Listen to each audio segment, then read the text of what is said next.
magazine dénommé Grand Format, le magazine le plus suivi dans la province du Congo central avec Vitalo Mabiala Vita Riche.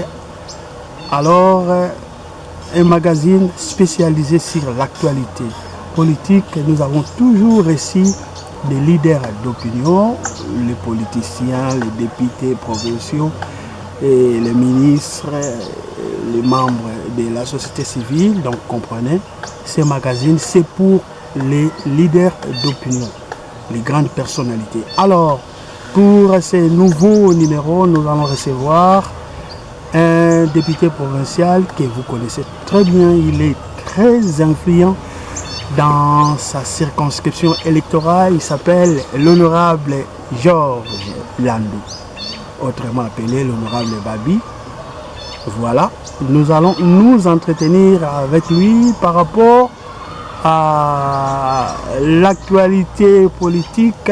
Il va devoir aussi éclairer l'opinion par rapport aux sujets qui font couler beaucoup d'encre et de salive. Et aussi, il est en vacances parlementaires. Vous comprenez que l'honorable Georges Landou est en train de mener des activités de grande envergure dans sa circonscription électorale de Lukula. Il y a des actes de générosité en faveur de ses électeurs qu'il est en train de poser. Aussi, on va en parler au cours de ces magazines dénommés Grand Format, un magazine les plus suivis, les magazines les plus sollicités et les plus suivis de la province. Sans plus tarder, ingénieur Béni, nous allons recevoir l'honorable Georges Landou, député provincial élu de Lukula. Bonjour, Salut. Bonjour, monsieur Vital. Bonjour. Vous allez bien? Très bien. Voilà, en vacances parlementaires, ça a déjà commencé. Oui. Alors, la première question de savoir, l'honorable, c'est vrai que vous n'avez pas bâti campagne pendant, disons, au mois de décembre 2023 dernier, mais dites un peu aux auditeurs, aux téléspectateurs et aux internautes que nous suivent en ce moment, comment est-ce que vous êtes devenu député provincial élu de Lukula? Merci, messieurs les journalistes. Aujourd'hui, je suis député provincial élu de Lukula.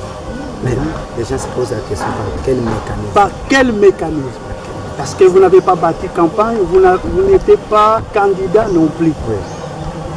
Bon, vous savez, chaque député, pendant qu'ils déposent leur candidature,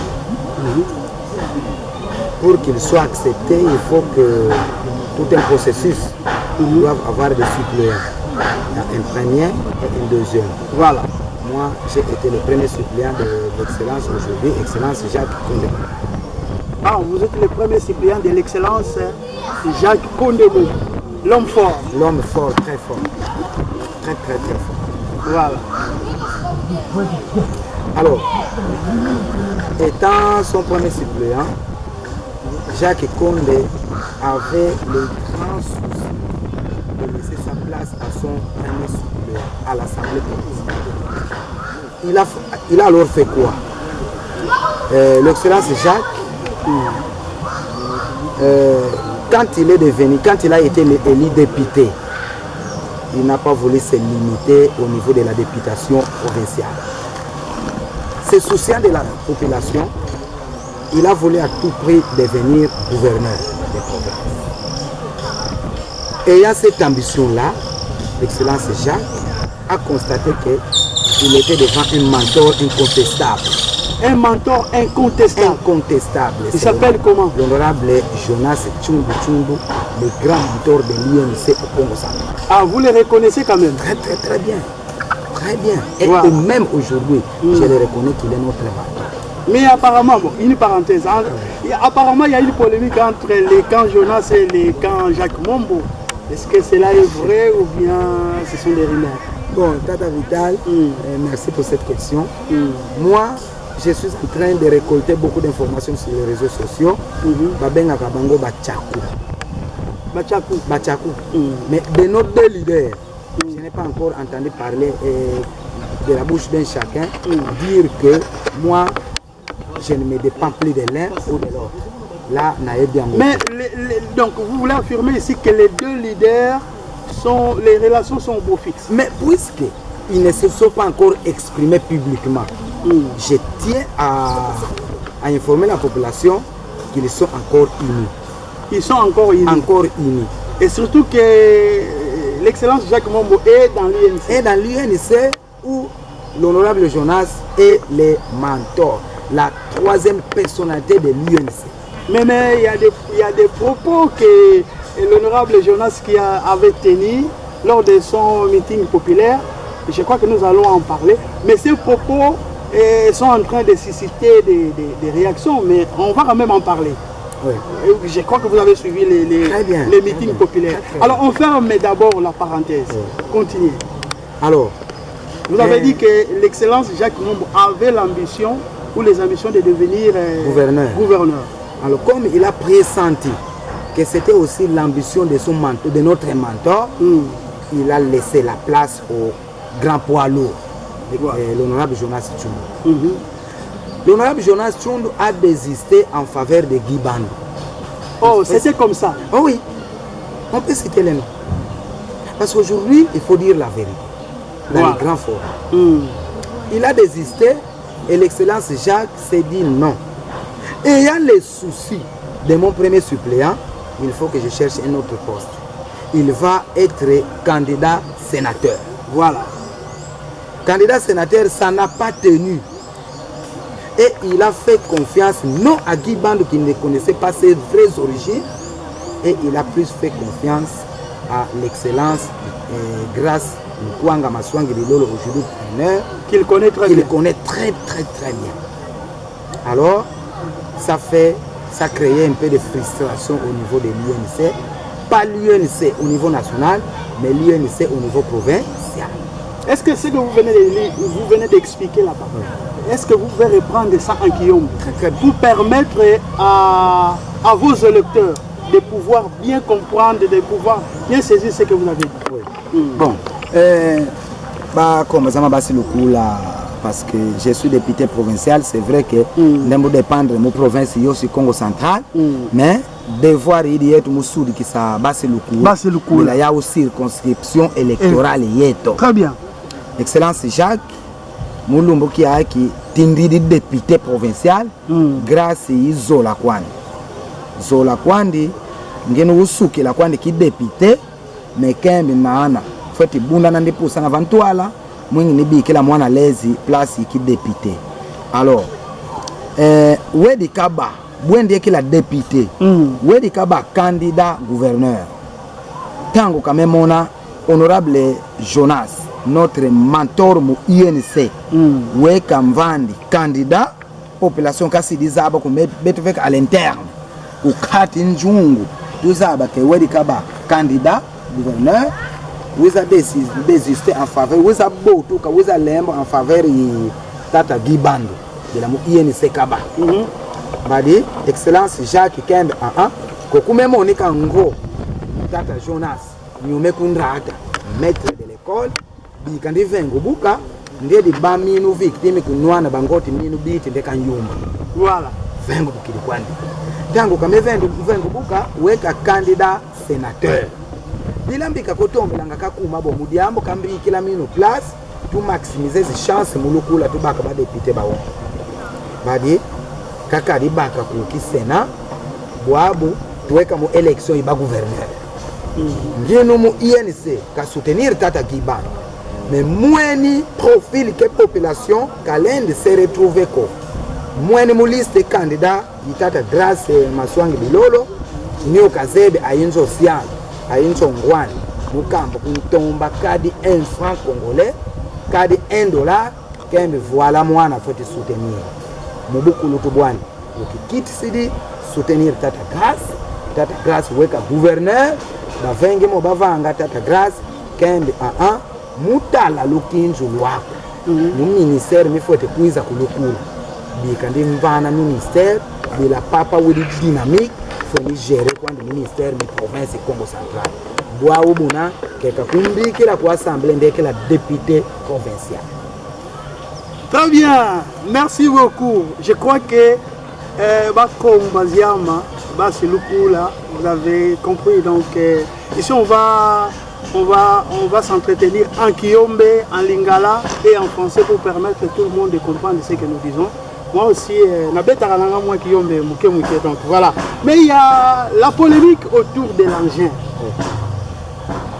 Bisomnion Sotomonaki, engin Oyo, honorable Jonas, Akenaki Kozwa, selon les informations, Akenaki Kosala lobbying, Akenaki Kosenga Yangokuna na niveau à Kinshasa, et puis, comme il m'a dit, polémique est dans le terrain. Honorable Georges, mais quand tu es consolidé, ça va être. Mais quand on répond par rapport à l'Ikambo, il y a un engin. Merci, monsieur Vital. Qui ont belinga le français? Oui. Non, il n'y a pas de problème. Oui. Je pense. Je ne suis pas hors de votre question. Oui. Mais dans le coup là, ce qu'il est l'eau.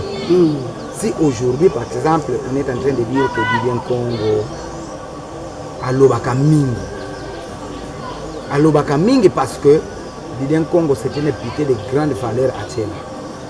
Parce que l'action à Zosala na Tchela, ils ont touché directement social. Asombi Bangin. Asombi Bangin. Lambon on a un crédit. Nazana ngana Sony. Lambon on a un crédit. Féliciter Nazana ngana Sony. Voilà. Pourquoi? Parce que Aza à la fois député provincial et député national. Au niveau national, Azoa qui crédit, Yango EPCI chance à son baba. Alors, polémique par rapport à engin pour le tirage de l'Ufiku, la rivière qui provoque les inondations à l'Okoula. Voilà. Si vous avez la chance, il y a un jour jeune, la classe politique à l'Okoula, vous aurez beaucoup de vérité. C'est vrai que vous allez dire, Tokopé Sabino confiance, Maloteka Vanga, Zinjingulu, Zinjouane, parce que vous êtes parti pauvre. Non. Didien Congo est parti pauvre au pouvoir. Yewana Sekoyo, n'a que pauvreté, naye, alinga servir population. Donc, Bolongo là-bas, Makaniswa. Qu'est-ce que je voulais dire? L'excellence Jacques. L'excellence Jacques, les vidéos vont précéder. Vont suivre. Tu vas illustrer l'image. Voilà. Excellence Jacques, à Kenaki Nakin, Tina bureau, il y a déjà de grands travaux publics. Il y a République démocratique du Congo. Nikonjao. Bokolanda ba vidéo. Bokolanda interview. Akeko Lela. Tata Niko. Beto Kulukula. Nous avons un problème d'inondation. Yamayo Babenga Kalofi. Il faut qu'on puisse tirer cette eau-là, cette rivière. Alors, les Makambo, il y a Nzela materne Singini. Alors, après le débat na Bango, en soit qui répond que Tata ministre provincial des infrastructures, des ministères à mon. Voilà. Et surtout que Tozana on a le coup là, Oyo, troisième mandat. Tozana ministère wana. Dès qu'on a vu Somoko, honorable Guilé Panjo, à Gérango pendant 2 mandats. Sikoyo ezongeli kaka na lokula sikoyo ekomi pa ya excellence Jacques Komi. Tango amoni ke lokula lufiku ekomi ko na niveau ya kuboma bato. Nzela manterne Singini ekomi penza impraticable. Il faut que les véhicules qui viennent de la frontière bakende ko sala chargement na bango ya kini na niveau ya kilomètre 28 ayeko le bâti. Fona kine na Kinshasa que je puisse un peu solliciter l'appui du gouvernement central pour mettre à Sunga biso, basile sanzela wana et puis basale sabiso na kokire rivière le Fiku. Il vient que ça presque 2 mois, nous avons nos poids lourds au Totina national. Déjà honorable Jonas Tchungu, mais respect na honorable Donatien Matokolouen. Du coup bureau qui Nikonzao va négocier engin et puis gouvernement central a yoki kolela na bango. Donc il y a bana le coup là à travers bango.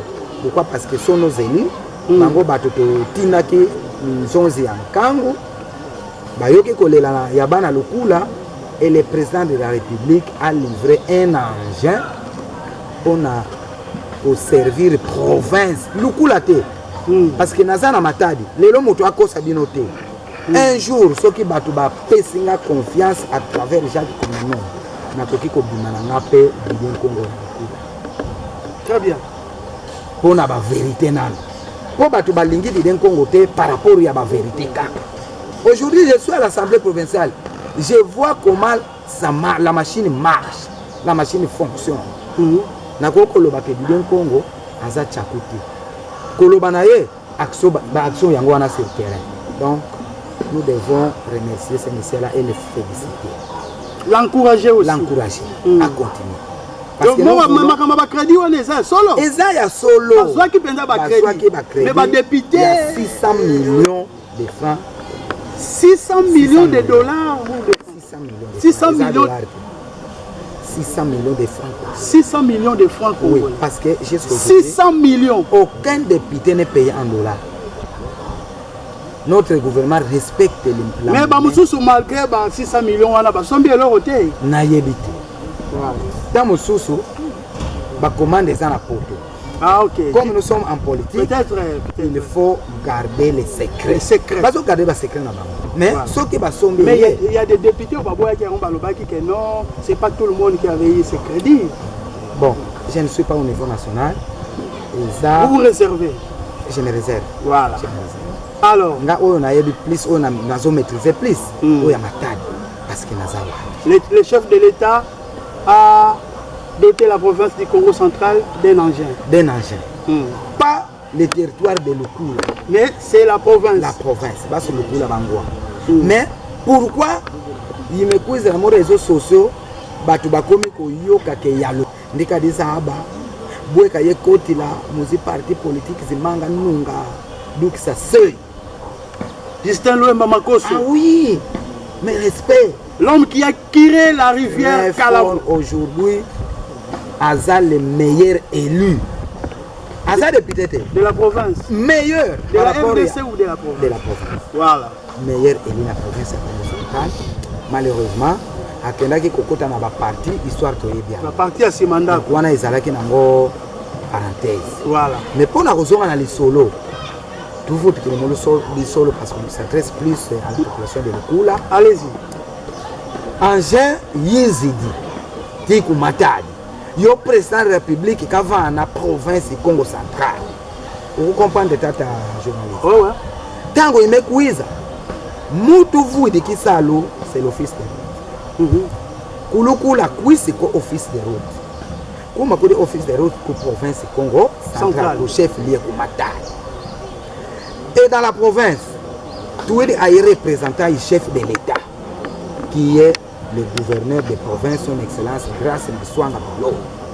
Nyandi Nina représente, première personnalité qui représente le chef de l'État. Voilà. Sengo Kilendi Bako Kitsasa sans toutefois être réceptionné. Donc, Sengo Kilendi Bako Kitsasa Mukondu Tambulu pour dire tata gouverneur de province. Tango Kiyiza, tata gouverneur, il a réceptionné l'engin et il était obligé de mouvoir tout la qui a au office de route. Nyandi Zebi, Boussa de la Sengo-Ben. Parce que, même si Sengo Kizi tout droit pour le coup, Sengo-Ben qui faut de tomber fonctionnement. Sengo-Ben, Moulumbo qui kokanga ko sala 10 mètres. Il kirage. Or, qui est à carburant, qui a manqué à cause de fonctionner, on va encore critiquer le gouverneur de province. C'est lui qui ne s'implique pas. Bien au Kili Kumata. On doit établir un programme exact. Donc si je comprends bien, c'est l'excellence Jacques Mombo était la première personnalité qui avait entamé les démarches. Très très bien. C'est l'excellence Jacques Mombo. Très bien. Tout cas dit il y a une polémique sans épreuve. Nous voulons que après ceci, nous allons balancer cette vidéo. Your excellence Cayenne de la Kokitsas. Avant bas ou ben. Mais mon frère, tout mengi moulukula si nous voulons que le Kula puisse avancer, c'est mensonge. Je salue le courage de nos deux grands leaders au niveau national. Baba ku bouger esprit national, mwinge bava na anje, biza kirenge milango ku Congo central bika moulukula. Malheureusement, nos deux grands poids lourds. Mais pour eux, la priorité, c'est le coup là. Non. Nos deux grands poids lourds, bon, souhait qu'il dit quelque chose. Contribution, il t'a Félix. Qu'il y a un dit la quoi. Me kwe bonga anje. Nous ingolo ziaou.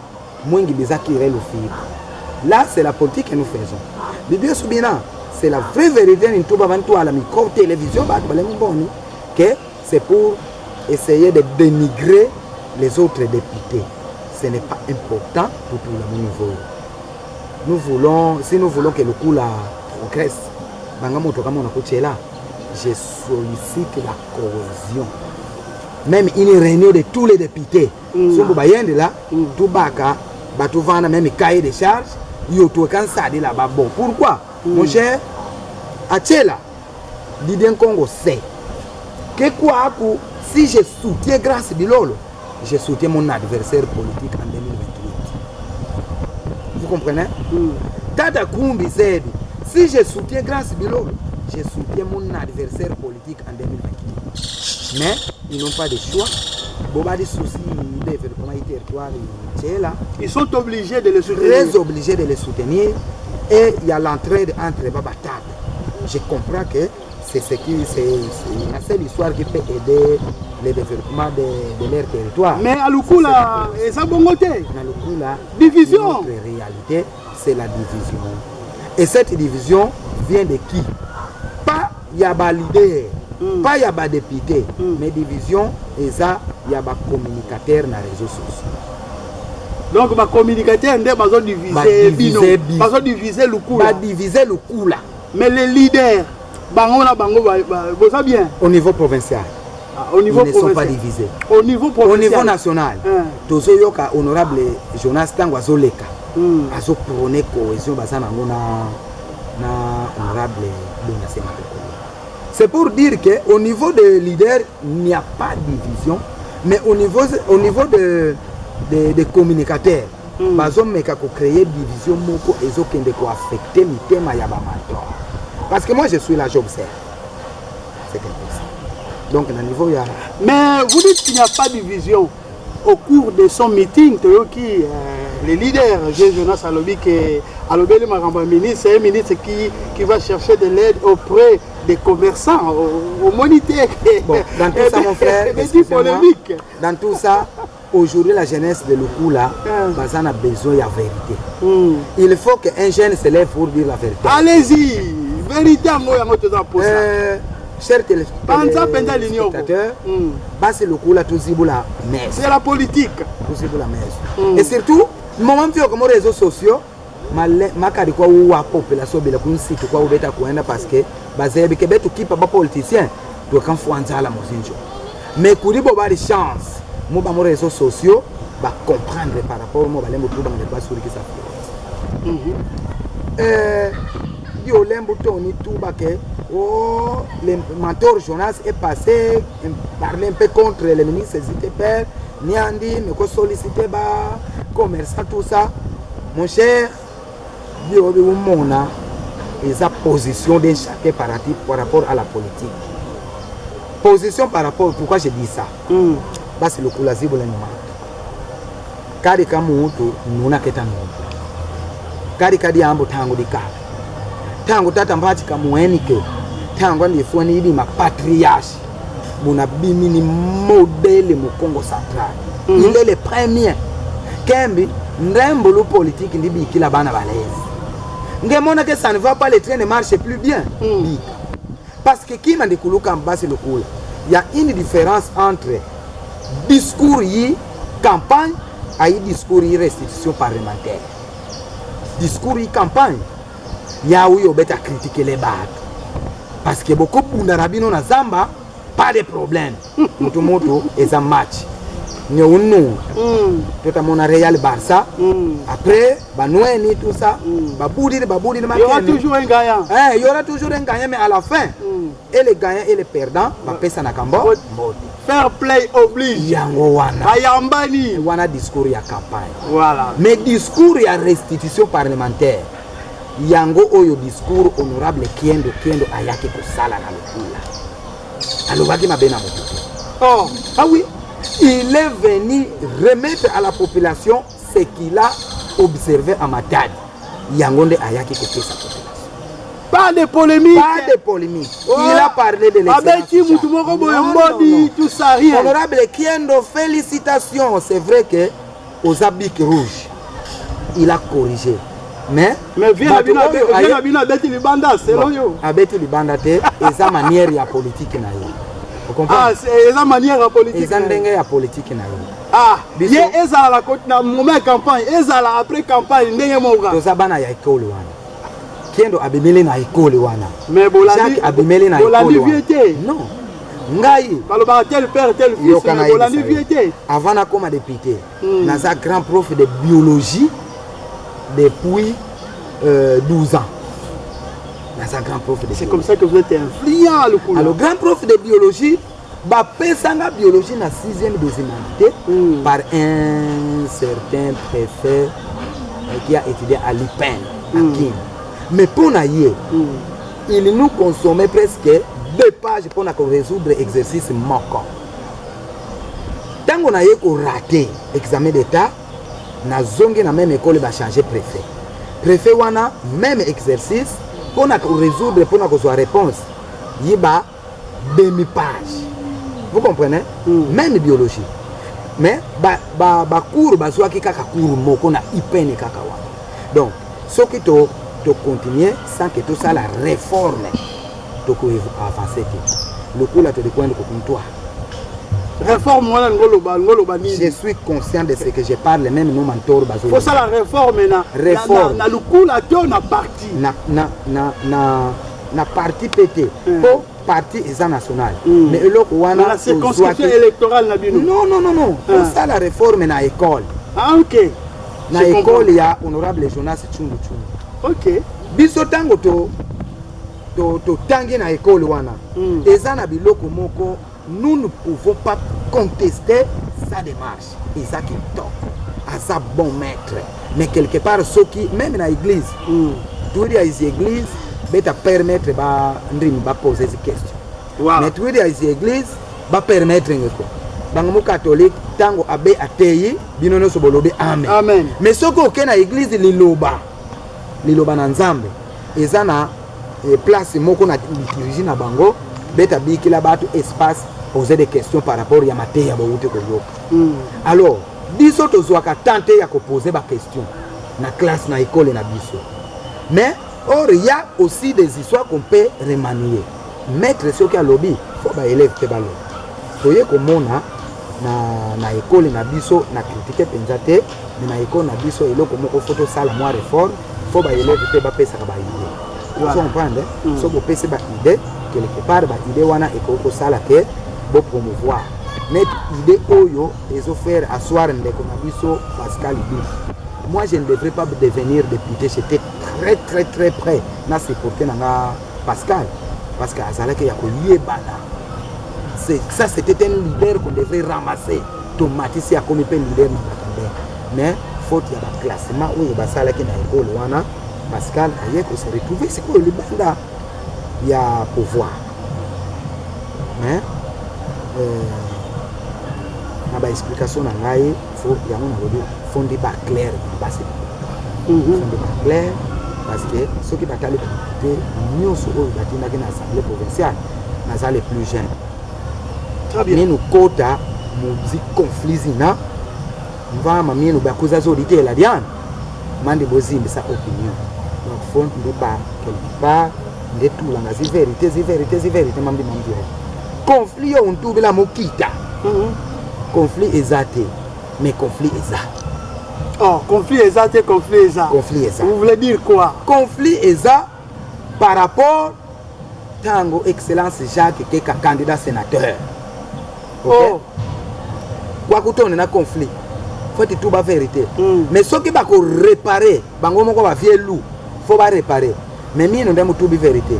L'institution parlementaire bayenda nga kukutanga mazina mabatu. Que talamo bapangiri kulikingana. Talamo bapangiri kulikingana non. Bonga mo me ko mona ko assemblée. des avant pour la population. Bon, gamo ba population net diaka. Deuxième restitution, oye ko pesa biyano. Vous avez trouvé que bon ils a récolté ma woman de nikuza sadila. Dans la même photo mbeko ba kama on faut toucher ya wina. Mais ce que comme wana ke wekalembo katubi langa mazina mabatu tout ça ina pesa. Qu'est-ce que vous reprochez à l'honorable Jonas? Honorable Jonas, ça la clair. Il risque kadi diamu de qu'on azamo maître. Et loko kaka moko. Et loko moko na koko reproché. Allez-y hein. Grand leader net honorable Jonas, un serviteur de Dieu, à cause de la sédouina badide d'umbité. Oh!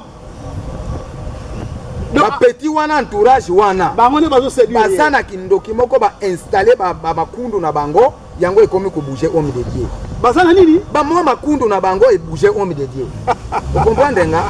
Donc, honorable Jonas, jusque là, yena Jacques, nano balobi le côté. Et vous à la Sony. Tibadi de Dumbe batoni ni nata si histoire si polémique. Mais comment est homme de Dieu mais makundu wana ils ont même pas. Ils ont ça diable. Ils ont pas sa puissance na diable. Mais vieux fois zonga na nzela lo sa. Azonga azala kaka a continuer kozala. A fongola miso. A continuer kozala. Au niveau centre fongola miso. A continuer kozala encadrer aza leader très puissant na lokula. Très bien. Kali kaka na ye chance na biso ezaye. Espoir na biso na lokula. Même on batu mabatu ba walking kingani aza leader oyo kotikali na ye parce que leader me ba yetu me kuenda de grand patriarche mbati oyenga mutu mesi ala vielu et ça honorable Jonas mais ka raisonner que un jour à l'âge de 60 ans il faut qu'on apprenne ça kabika raisonner qu'un ça fond de après 20 ans alors répondez à ma question l'honorable Jonas Tchundu est-il réellement le faiseur de politiciens ou non? Il est faiseur de politiciens, j'ai confirmé. Vous confirmez? Nous sortons tous de son école, mais tout le monde kulukula. Oh. Aïe aïe aïe. Honorable Kien. Honorable Kien. Honorable Jacques, excellence aujourd'hui. Ngai moko petit oyo. Les trois tozali ba fruit ya honorable Jonas Tchundu. Un faiseur de politiciens. Voilà. Un faiseur. Ça ne va pas à l'INC Congo central. Est-ce que ça va ndengolobi ba petit wana bangonde bazo pelisa moto ba ba yena makundu na bango makele les autres na INC Congo central. Qu'est-ce qui ne va pas? Bon. Ndesco mawomo makamba basi tukula mo sujet yo mon frère. Honorable Jonas kavutukila esprit ande qui. Très bien. Parce que nous quand nous étions parce que les autres comme moi ba finaliste toujours ba diplôme. Mais tant que moi école beni tout c'est à Monaco ba communicateur ba be finga ngaba mais les autres comme bon na ba communicateur ba zo finga oh na message na ya wuti ko pesa na batambe l'honorable Jonas a dit ba communicateur l'oubli ka ko tout diviser. Ah il a même dit ça. Il a dit ça mais après quelques temps ba bandi ko ba so continuer ko diviser na nani biloko wana izobima na deux petits cas. Je ne cite pas leur nom. Honorable Jonas soki akolanga akofande sa bien bapete wana batika parce qu'il y a un communicateur mon frère je le suggère oyo akoki ko faire échouer honorable Jonas na 2028 wana pe otaka kongo te nakoki kotanga kombo nena za Didier Dumbe azamwana ka kongo ya kena ovana matadi OK tango kamoko kala ku matadi Didier Dumbe weka communicateur honorable Jonas ayibi obeta kunsumbela kodi honorable Jonas weta bi publier et salaka n kodi bo ba mesala kisalo leka banganda tiata munjila zibi poto mobile ke honorable Jonas bima bina en politique en principe honorable Jonas devrait interdire ça parce que il y a la haine notre base c'est le Kula et dans le Kula chaque député a un fief donc base là nazoanete les blancs jamais au Kobo ça y est pas parce que pas les a fief l'homme fort de Patou 2500 kilos alors ce que na batambengi na Tchundisi okomona honorable Jonas Fumuvata mais Fumuvata wapi na batambe ben ce que zo excellence Jacques Konde Fumuvata na kwangela lelo ce que zo le honorable George Wazolo Baya Babi Fumuvata kumbanda mu groupe Mayiba très influent impossible ngebonga honorable Kiendo Fumuvata mutando manzao Kutende kwa watu la fondine na bila midi kanda makutende. Voilà. Merci beaucoup. Alors, on va chuter, mais on va parler de ces activités parlementaires. Parce que nous avons appris que l'honorable Georges Landou a une activité en vacances parlementaires et puis a dans un village pour proposer acte de générosité, aussi activité de grande envergure. Parlez-nous-en, téléspectateurs, auditeurs, internautes, pour comprendre qu'est-ce que vous avez déjà fait et qu'est-ce que vous prévoyez faire. Merci. Merci, Tata Vital. Enchanté. Vous êtes gentil. Hein? Merci. Moi, j'ai dévolé.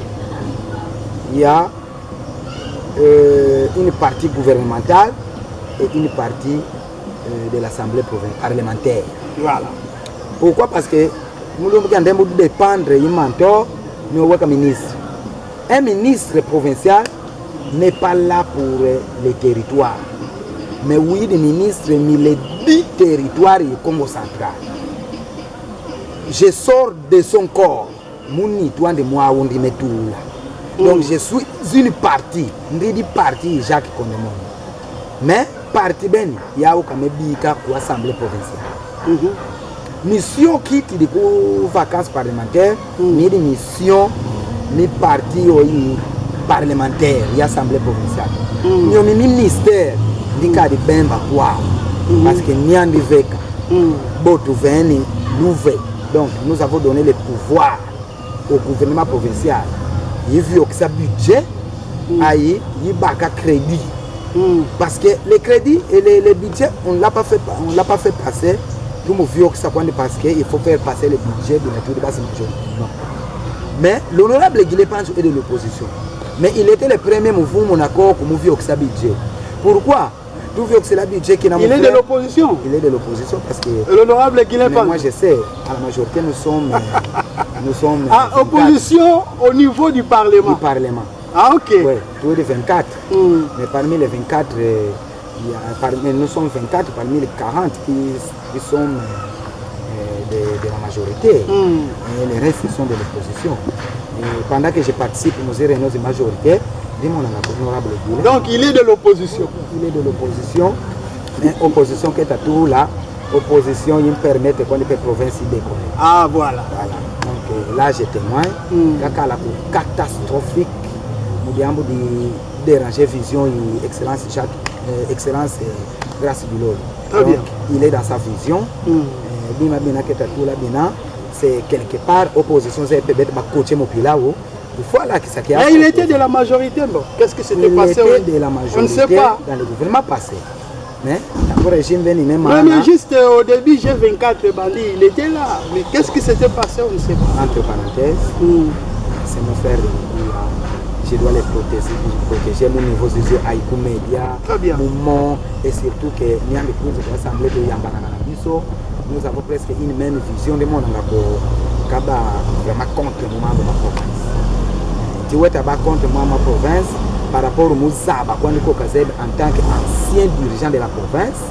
Nous sommes là comme des novices, comment la province fonctionne. Très bien. Il m'a demandé contre. Peut-être par rapport à l'influence à protéger grâce, mais hors diambo de Rinka Kamaka Touba, il est très important de s'opposer au diambo de l'intérêt populaire. Alors revenons à notre émission. Alors, vous êtes sur terrain? Je suis sur terrain. Je parle de la volée parlementaire. Je suis sur terrain. Touba pour la première fois mon vacances en mars. Récession parlementaire, tout bas, on a des vidéos, on a on a commencé à Lemba. Tout on a Lemba, tout est manisina, qu'on a tchouka pour frontière. Vacances parlementaires. Oui, avec Jacques. En tant que ministre, et moi je l'ai accompagné en tant que député provincial. Il avait deux missions. Restitution parlementaire, parce que c'est lui qui a travaillé ces mois dans l'Assemblée. Très bien. Aïwe Kumbon, c'est que désormais, j'ai un fils politique ou ping dans l'Assemblée. on ça pour les populations mais maintenant quand on ça aucun la charge du côté parlementaire ni de l'ouvert et j'ai l'obligation de descendre. Vous avez une lourde charge de descendre en tant que député. Mais ce que vous devez savoir dans le coup là, un député provincial qui dit coca couvio comme le coup là, mon vacances les quitter de Kouanda ou bika pour restitution parlementaire, mais j'ai laissé toute ma famille boire parce que je craignais bon de ta famille avec ses pouvoirs précoces. Bon de kakozingi c'est la famille parce que je ne connaissais même pas Bouébeta zingi la kumata. Mbiki di bana bama, mkietwa ma famille yama bio bidiama kuboala. Maintenant, je descends pas en vacances parlementaires comme vous le dites, mais je dois profiter de combiner yao à vacances parlementaires. Voilà. Nos vacances yamatangu de yenda de chitele intervention. Intervention solo la basi population. Je m'étais plus focalisé à la fondation. Parce que l'excellence vous aide à dépendre de mon monde. Et puis je vous promets que je serai le premier suppléant. Mouloukoula. Mon man est mandat en bon terme à y mentor. Mon vieux qui dit mentor, mon katoubi, jusqu'au droit de vie au candidat. Mais, nous savons qu'il faut faire continuer pour voir l'excellence, c'est la fondation FJK. J'ai rencontré la fondation, tout va en Maloso, Maloso, avec mon premier suppléant Fofana Commission, tout va en Zipoulé, tout va en Malavu Maou, et on a promis faire quelques travaux, actions à mon niveau. Bika yitata ministre, mais mon niveau yam. Mais je m'étais aux médias, parce que Bato Bawombo, Balamingana, la Nova Kama, Abe, tout beau tout divana, tout est Van Lund matin. Van Lund matin, les images vont vous accompagner. Nous avons rencontré la population à 22h. Nous avons rencontré une masse de Yendi, tout Bidido, tout bas, tout fait une malave, ma fête, tout il y a des travaux que nous devons entreprendre ici à matin. Surtout que, comme le matin, là c'est bête avant de pouvoir bon, mais maintenant nous voulons faire des réalisations dans le matin. Il dit que la population peut s'émigrer dans le désert. Tout le monde qui demande le matin, à 0h, on m'attendait à Sungu matin. Voilà. À Sungu matin, il y a des oh! Donc, Sungu matin était en ébullition. Moving la moine n'a pas excellence Jacques. Tout devant Sungu matin, tout bidimo, tout comme discours de paix. Vous en aurez. Discours de paix. On va illustrer les images. Tout bidi la kadi mou. Tout kembe moto mokomona kumata. Tout kembe moto kuzavanga. Parce que moto faut vanga betu nous avons raisonné avec excellence. Tout l'ende ko vange kokima kio kabasi tout proposer ko les populations. Bila bia bina beta ba kuchuka betu ki atulutuma lova. Betu kima batukamba tutula vasungu mutando manjalo. Tuvutula dizando dibapatana manjalo. Tukembe dilende bakudizito. Banga kwani bulembo tu dilanga mon frère Kien. Mais ko banda ditanzando kutende, wokutula dizando dizitole kumbata mbeng, betu petu kembe bolu tutombe dizando vatando manjalo isko kopi kole. Volonté du peuple. En tout cas, tango ya tulemo solo ya, zi madrier, zi chevron, zi planche, bio prêt parce hier comme si tout.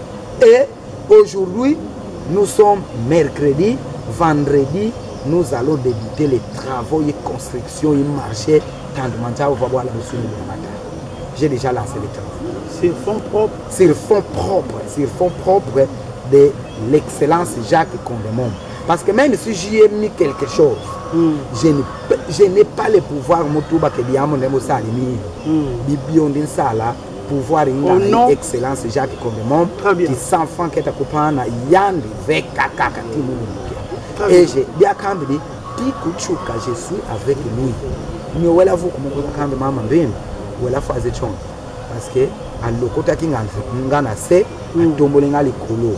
Donc je serai avec lui, c'est comme Jésus-Christ malgré les souffrances qu'il a vécues sur la terre, à Bayela Kinzambete. Tout quitte de combattre On ne serait pas comme Pierre qui a renié Jésus-Christ. Non. Je ne l'ai jamais connu. Non, je le jure devant la population de l'école. Ma image est Tikali. Et Tikali. Et ça témoignage. L'archive est épelée. Nazana excellence Jacques Tina Souka. Ba image yoyo témoin à kende ko destituer ngatango na changer face. Voilà. Tango tumekwenda kumbata Mbengue. On a senti que le vieux lion Jonas est là. Le lion Jonas est là. On n'avait pas la possibilité de ça la engouement. Pour affronter. C'est trop dire. Pour créer un engouement pour te bender bateau. Pour te créer un vide dans le meeting. Pour battre une abîme, peut pas ça. Tilibi Mabukia combattre Mbengue. Et nous, on a même la moitié à bateau. Oh. Ouais. Mbengue, alors vous avez évité. J'ai évité pour respecter mon vie. Très bien. Na lobby il faut na kota pour tout na Mbengue. Malgré ça, na kena résidence excellence Jacques, na kena qui kokuta pas moins de 1000 personnes pas moins de 1000. Pas moins de 1000 personnes. Les images sont là. Les images sont là. On va illustrer. Très bien. Batouana bazale banana. Ba président ya ba fondation Jacques Kon. Comité directeur ya fondation Jacques Kon. Batu oyo ya ba fondation Jacques Kon. Tindi tout là-bas. Le poids lourd Jacques Jonas, Manes meeting miandi, maintenant j'avais le pouvoir de réunir pas en cachette mais restrainement batu na biso on appelle ça bango bonne fête na bango na le kana na village na Kalungu oya frontière na longa na Mbengue na 3h du matin na kota na Kalungu na 4h. Foule moko ezako zelanga wana balala te. 4h du matin. Et pour aujourd'hui na kolo bananga politicien ko kende no kunate. Yo politicien mosusu bakolia yo mpunga pa. Na Kalungu. Ouais. Wana penza eza village natal na yo. Moi na avantage kala honorable Dilepan. Makungu lengi. Kende ko sale la bango kotise la bango courant. Sala no yo nyonso lingi ko sala. Bango Dilepan. Bango Dilepan. Waburi ko Kalungu. Parce que dans ça, mon amour. Donc je comprends qu'à Lukula, il y a des électeurs. Chacun a ses électeurs. Ouais. Kuna, Batambo de Moukies qui fanfare, Bintouin. Mais Berikatou, la vaki pour quelqu'un de boutique. Ça, c'est réservé pour Jacques Kouma. Pas pour nous. Très bien.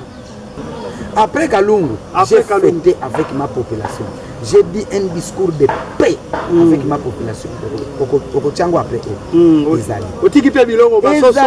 Natika masanga, natika baloso, natika biloko batobalia. Après na ba écran géant parce que les politiciens aujourd'hui, bazoli na pesa bato ba population ba télévision, grande population ya Kalungu. OK, pesa bango télévision ya 14 pouces. Batalela ba match. Ah, on les a l'autre. Na monique population nga fona élever bango. Fonde ba vana rang. Sur des écrans géants, ba vidéo projecteur, ce que kuna ma webati population face à balemotali, face à balemotali. Pas seulement à Kalungu. Na kena Yenga, un grand village. Yenga Mbete. Très bien. Wa ko di Fumbwala, Blaise, aima mafumu nke. Des villages basa. Où Yenga Mbenja, on a fêté avec la population. Dispensaire Yenga na yika la kuni excellence Jacques. Tuvana ma umoni sa vidéo, tuvana zi matériel zi laboratoire. Voilà. Microscope, tout la bidepuna mutango. Très bien. Il y a une pharmacie là-bas. Donc population Yenga, nous mangeons beaucoup. Un acquis problème de transfusion votre bouta, bon c'est babatini qui est centre de santé référence Yenga. Mais aujourd'hui, quand il y a soins préliminaires, il y a un bon. Voilà. Église catholique, église humaine. Première fois, l'excellence Jacques m'a envoyé. Il y a 40 sacs de ciment, il y a 50 sacs. 40 sacs et puis 50. Ça fait 90 sacs de ciment. On a commencé à bâtir l'église. Tout dit qu'avant l'église protestante. L'église protestante, nous avons donné des tôles, bateau la musique chose, qu'on n'a pas quoi. Toi, l'église équise, heavy and long. Du même on a mis l'église Vana, l'église Maïbois, j'ai donné 60 tôles. Mais maintenant, je suis en train de m'arranger du tout. La cima, il a bibi obi na bini na Très bien. Vaboala, la même chose que j'ai fait à Kalung. Bon, que bah faut titala zindrimbo, bah na balèze bah un peu développé. Kambi, pour faut que bah tout de la écran géant. Mais quoi, ni devant écran géant, groupe électrogène, ni du coup, bah l'embouteille de match comme en ville. Vavakati yenga. Nous avons vu que Mazama devant na pop qui okikala qui pop à boire. Voilà. Alors ça fait traîner les mamans parce que betu kuna kunsi beta zingila. Il faut que les mamans besako la zinguba, besako de la zinguba donc vous faites la zinguba tout ça quand vous bête va pompe bateau na te kama salaire prend beaucoup de temps. Mon a devant jusqu'à 12 heures. Tu t'aimes non, tu es quand tu es ingénieur ou bête déjà kutala kutula ni constat. Mwingi tu changer pompe ben kiba kibi tu na ta maza musique quartier tu ka tu la moteur à château diambo baba kamaza moderniser comme en ville ba tu ka de boko tek maza comme lango mais maza zibu la ka pompe va quartier yeno lubeke maza tu ku yanji zebu ku yanji un grand village pour di hôpital il est yo babe simbanga ku dinande veka de fin chasa dinto voilà. Nous avons constaté quand nous faisons comme vacances parlementaires que nous avons un grand problème. Pour qu'il y a qui battu la société Soko, mais après 5 jours, le moteur est fouillé. Tu contactes l'ingénieur, le matériel excellence, tu m'a fait un fond de groupe contre le réservoir. Nous avons payé 2 réservoirs et 5000 litres. Moulumbo qui a les travaux sont là. Mais on a une image. Il faut que tous les 2 réservoirs à Ezitio distribuer maza dans quartier. Déjà, Balembo Sadi, nous faisons une politique agissante. Tout devant, Balembo Sadi, au lieu de parler de tout banga pamba, mais nous voulons parler par des réalisations. Nous sommes là. Très bien. Après ça, pour Benikina, 3e village, nous avons encore installé notre écran vidéo projecteur. La chaîne est là, moteur Yidi, tout est là. Après, tout est de vacances. Nous avons un problème, l'église catholique, il y a comme ma paroisse. Excellence Jacques, Bundi dit tout le monde accompagner l'église Nina, nous tout continuer, nous tout la population, tout toujours des populations. Mais tout point de commission, l'église de Kouna, qui a, nous avons donné 30 sacs de ciment.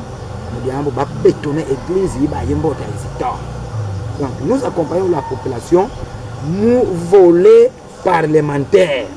Vous comprenez? Voilà. Nous avons déterminé nous voler parlementaire. Parce qu'un parlementaire, ce n'est pas, au niveau de la province, ce n'est pas celui qui va faire les routes, Bangabo va prétendre. Mais Mama Zinzil, on va développer ça bateau Vingi là pour voler gouvernemental. Voilà. Mais nous dit que vous voulez parlementaire. Ça viendra. Ça viendra. Tout le monde qui dit Vana, tu es les grands ponts. Les grands ponts qui sont reliés à Congo et Tchondissi. Voilà. Le groupe là est très vaste. Très très vaste. Tu es le pont qui qu'on a, tu es là, l'ingénieur Bed, tu es la pompe, nous nous sommes engagés avec l'ingénieur, le devis est là, on a commencé à financer. Nous avons tout le système, ils ont des réservoirs pour nous. Nous avons des populations qui ont des quartiers parce qu'ils sont des grands villages. Nous allons faire ça et les premiers pas sont déjà posés. Qu'est-ce qui reste à faire? Ce qui reste à faire, il faut que tout soit dans le cadre. Turbine, pompe qui quitte ça. Et puis donc, il n'y a plus rien ne reste à faire. Excusez-moi la petite autologie. Tout est prêt. Alors, mais pendant les vacances, vous allez continuer à visiter. Je suis là, mais donc, les vacances c'est 3 mois. Vous êtes avec la population. 3 mois. Voilà. 3 mois. Est-ce que la rivière Fikou sera kirée ou non? Je me réserve. Pourquoi je dis ça? C'est dans les volets gouvernement. Voilà. Moi je parle du volet parlementaire. Mais pour nous, tu es à l'ose à PMS, je vais développer ça. Tout le monde qui dit qu'on a Vaca et Ponge, nous sommes, excusez-moi, à Ponge, nous sommes toujours là.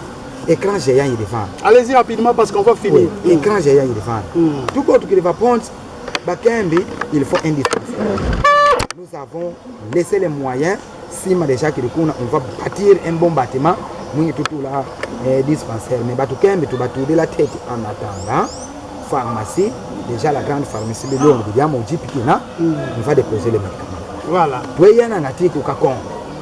Quand on était au Congo, j'étais à l'église avec la population qui polo. Kuna Kipolo, activité liée à la Kuna, je suis allé faire élire le président du secteur de fondation Yed. Entre-temps, Bissal gama de Moussal Savakai Kunganga Boala bu honorable MTD. Maza mama de Mutungi Savana, mabimira le même système aux études banque Mavoua. Mon équipe est en train de forage. Mon équipe est en train de travailler. Dans le monde, c'est une image. D'ailleurs, les ciments, on est en train de transporter. Les bidons sont là. Il y a un grand groupe électrogène déjà présent sur place.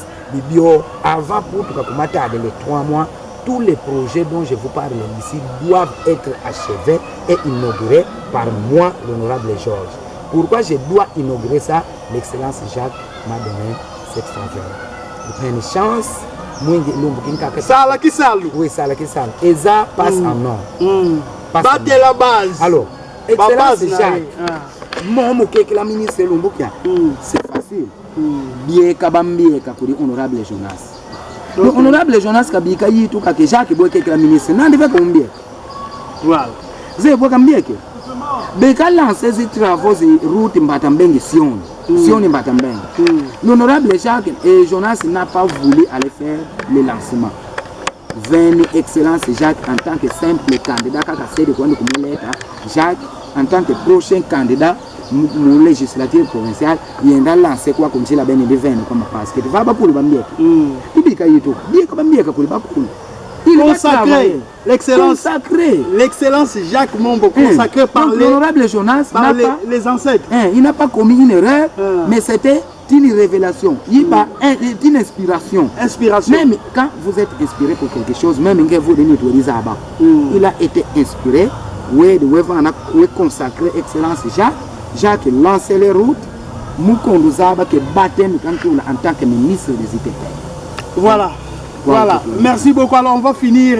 Qu'est-ce que la population de Lukula doit s'attendre de l'excellence Jacques Mombo en tant que ministre des ITP? Merci. Soyez bref. Merci, Excellence Jacques. Population et le coup là, il faut s'attendre en tant que ministre. D'abord, nous sommes là, nous fondation, on a fait mieux qu'avant. Nous avons fait mieux qu'avant, on doit s'attendre à quelque chose. Parce que si ça ne se réalise pas, il y a toujours une sanction. Qui va sanctionner, c'est la population. Mais je pense qu'avec la chance que nous avons donnée à l'excellence Grâce Bilo, de voter son budget comme il a prévu sans rectification, Minoveka, j'ai lu Tengue, route Mbatambeng Sion, il faut que saluter comme Bakakos.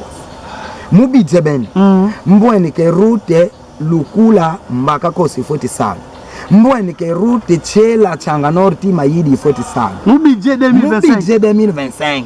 Qui a été adopté. Il y a un développement dans la loi que il y a un projet de monde qui peut aider ma population de Lukula qui a un grand problème de route. Voilà. D'intadian que gouvernement de Baka Zimbon n'y a de sumba de tracteur zinjira bene maze salama. Vraiment diaou quand dit diambo d'ingudi tu faut vinguer la population yo mon ministère militaire excellence Jacques Kondemombo qu'a faut bika bidimbo pas comme les ministres qui ont géré hier. Voilà. Donc il doit faire la politique autrement. Il doit faire la politique autrement comme il est prévu. Merci beaucoup. Ça c'est la première partie. Je crois que dans les jours qui viennent, l'honorable Georges, on a fini avec lui. L'honorable était accompagné de ses proches collaborateurs. Vous allez quand même les présenter. Hein? Oui. Merci parce que je risque de finir avec une condamnation de la population de Lukula. Sentez-vous à l'aise. La population de Lukula, les journalistes ont un peu légèrement été pressés. Lukula va en Mboti. Mboti est heureux d'avoir un petit frère comme député aujourd'hui. Lukula va en promesse qui va se transformer un jour en Biden Congo dans Lukula. Dans Lukula. Ici. Fubo, Tchanga Sud, Mbotizien ou Ben Babo à Ipat.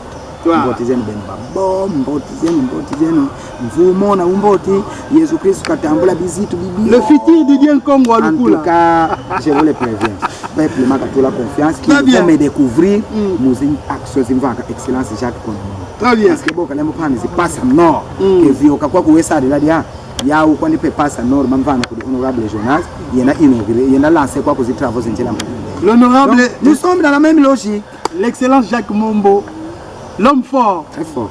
Alors, vous allez nous présenter Merci, les collaborateurs qui travaillent avec vous. Voilà, vos nous proches sommes au collaborateurs. village. Nous sommes au village. J'ai préféré présenter mon équipe restreinte.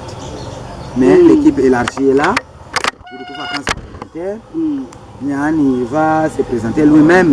Oui, allez-y, venez avec la caméra. Oui, allez-y. Il est le conseiller au cabinet du ministre des ITP. Vous allez vous présenter. D'ici India Kuna.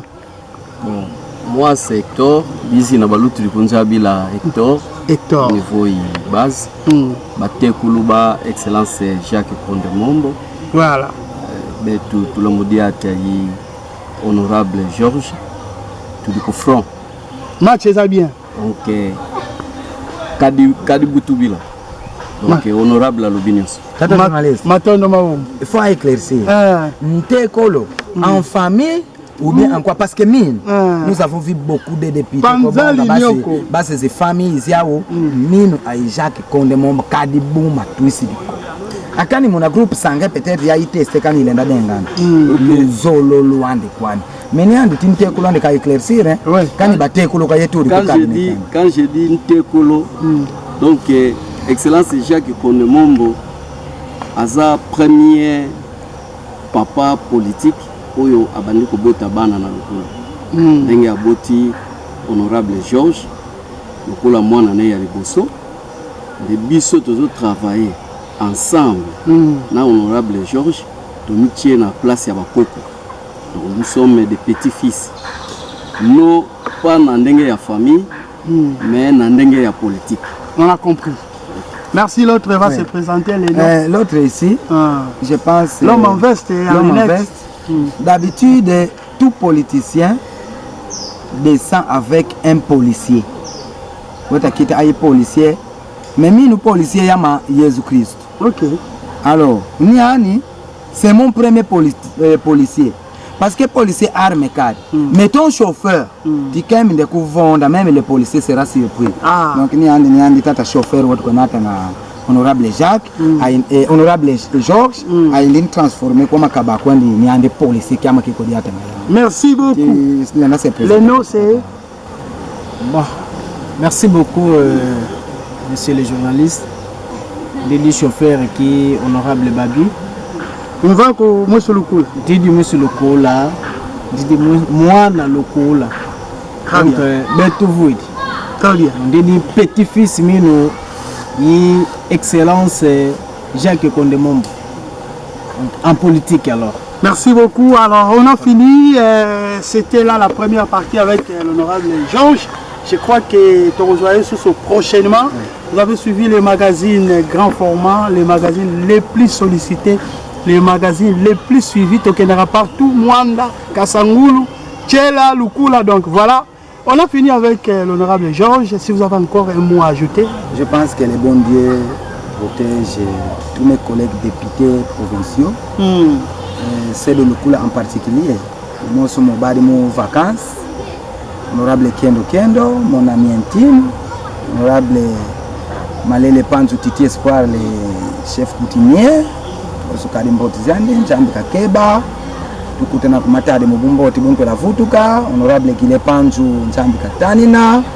Ayi, minoveka honorable Babi, Njambi Katukeba, Kakeba pe Excellence Jacques. Kakeba pe note de poids lourd zili national, honorable Jonas Chundu. Ayi, honorable Donatien Matoko Mwemba. Voilà, merci beaucoup, on a fini. Et nous avons reçu l'honorable Georges Landou, député provincial élu de Lukula, premier suppléant de l'excellence Jacques Kondemobo, l'homme fort de Lukula. On a fini. Merci à l'ingénieur Béni, notre réalisateur, notre caméraman pour ce travail abattu. On est ensemble, il n'y a pas de souci. Merci beaucoup, merci. Honorable Georges. Merci beaucoup, ciao. Vraiment, merci.